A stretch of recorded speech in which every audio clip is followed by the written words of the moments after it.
Assalamualaikum warahmatullahi wabarakatuh. Selamat pagi anak-anak semua.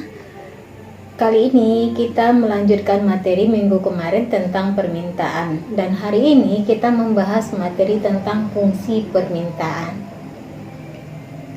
Permintaan suatu barang dipengaruhi oleh berbagai faktor, antara lain faktor harga, faktor pendapatan, dan faktor selera. Keterkaitan antara permintaan suatu barang dengan faktor-faktor tadi dapat digambarkan ke dalam sebuah fungsi yang disebut dengan fungsi permintaan. Nah, apa yang dikatakan dengan fungsi permintaan tersebut?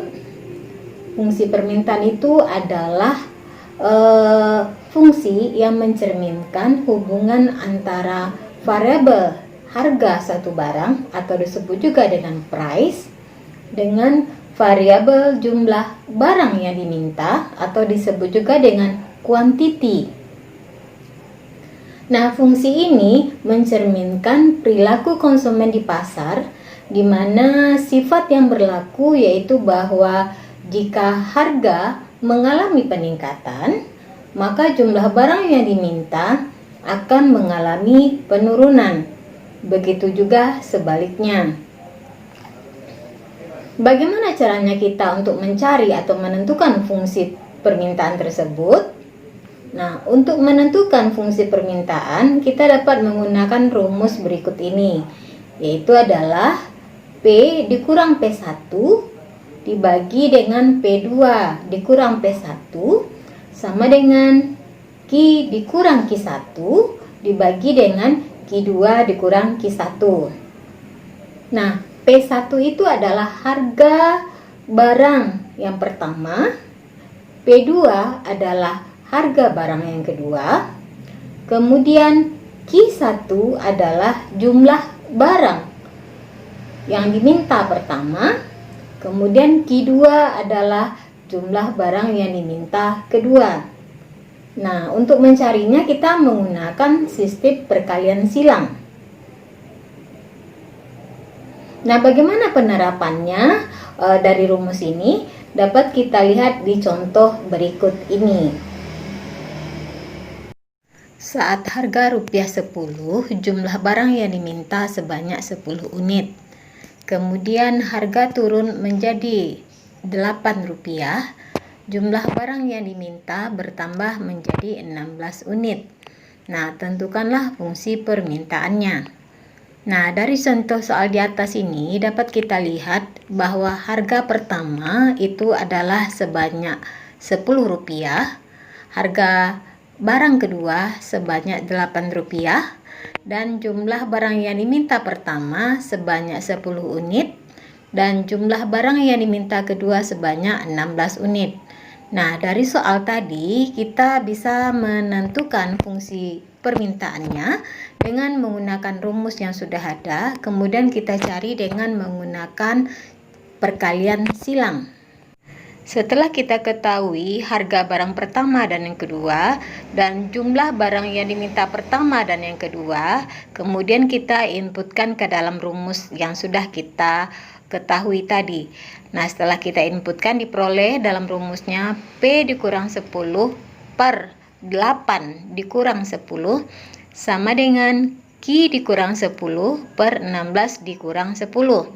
Dan kita sederhanakan P dikurang 10 per min 2 sama dengan Q dikurang 10 per 6. Dan 6 kali P kita peroleh 6P, kemudian min 10 kali 6 kita peroleh min 60 sama dengan min 2 dikali Q kita peroleh min 2Q, kemudian min 2 dikali min 10 kita peroleh plus 20. Kemudian minus 2Q kita pindah ruaskan ke kiri menjadi plus, yaitu 2Q sama dengan 6Q kita pindahkan ruasnya menjadi minus, jadinya yaitu min 6P ditambah 20 ditambah 60. Nah, 60 ini diperoleh dari minus 6 pindah ruas menjadi plus. Kemudian lagi turunannya 2Q sama dengan minus 6 ditambah 80. Kemudian kita sederhanakan lagi, Q sama dengan min 6P ditambah 80 dibagi 2. Jadi dibagi dengan bilangan di depan Q tadi, yaitu adalah 2. Sehingga diperoleh Q sama dengan min 3P ditambah 40.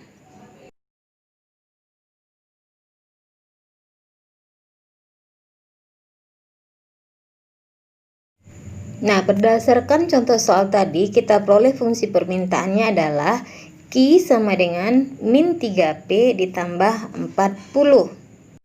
Kemudian kita masuk contoh soal yang kedua, di mana di soal ini diketahui fungsi permintaan P sama dengan min 0,5Q ditambah 50. Kemudian tentukanlah yang pertama, berapa harga barang jika jumlah barang yang diminta sebanyak 10 unit, dan yang B-nya berapa jumlah barang yang diminta jika harga barang sebesar 10 rupiah. Nah, dari soal di atas kita jawab dulu untuk yang A-nya, yaitu berapa harga barang jika jumlah barang yang diminta sebesar 10 unit. Nah, kita ketahui fungsinya adalah P sama dengan min setengah Q ditambah 50, di mana diketahui Q-nya adalah 10. Jadi kita masukkan ke dalam fungsinya langsung P sama dengan min setengah kali 10 tambah 50, sehingga diperoleh P sama dengan 45. Kemudian untuk jawaban yang B-nya, kita ketahui fungsi permintaannya adalah min setengah Q ditambah 50. Nah, diketahui P-nya 10, sehingga diperoleh nanti 10 sama dengan min setengah Q ditambah 50. Nah, kita turunkan 10 dikurang 50 sama dengan min setengah Q. Nah, lanjut lagi, 10 kurang 50 sama dengan min 40. Jadi min 40 sama dengan min setengah Q. Q sama dengan min setengah dibagi min 40, sehingga diperoleh Q sama dengan 80. Nah, demikian pertemuan kita untuk hari ini. Minggu depan kita lanjutkan kembali. Sampai jumpa.